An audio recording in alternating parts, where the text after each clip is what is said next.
И нека да видим сега какво се случи по време на гостуването на Миро в седмо соло казвам се Калян и искам да те питам, кой ти беше любимият предмет в училище и ако е музиката, кой друг? Мисля, че любимият ми предмет беше историята и литературата. Истината е, че по музика имах 4. Това е. Здрасти! Истината е, че по музика имах 4 и така не се срамувам от това. Да, но сега се реализирал като певец. Успял си.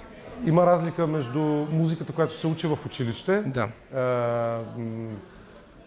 и това, което учиш, знанията, които придобиваш, за да станеш музикант. Знанията, които придобиваш, за да станеш музикант, те са солфеж, хармонии, така нататък, нещо съвсем конкретно. Докато... То едното е теория, другото е глас. Не само това. И по теория не бях зле.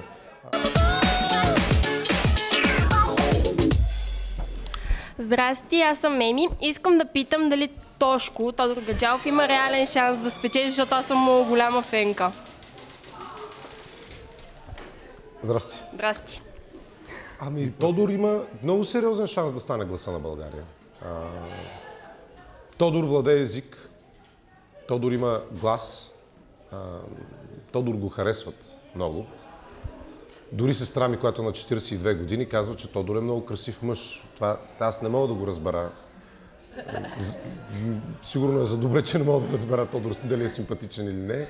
Но на мен Тодор ми е едно много талантливо момче, което почтенно и почтително и човек, който се труди и знанията, които има в момента и моженето, което има, той го е постигнал с много труд. Разбира се, има и качествата.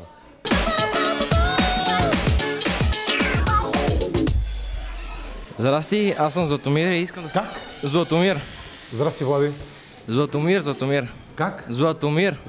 Да. Нормално след определена възраст започваш вече да не чуеш добре. Искам да те попитам, има ли хоби, което те успокоява, когато си нервен?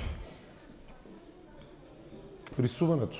Съвсем наскоро открих, че да рисувам с маслени бои ме прави много щастлив човек.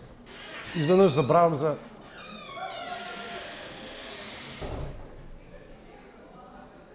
Изведнъж разбрах, че да рисувам с маслени бои ме прави изключително спокоен човек и ако хората рисуват, защото създават нещо красиво, аз рисувам, защото се успокоявам, а понякога стават и хубави картини. За сега имам само една.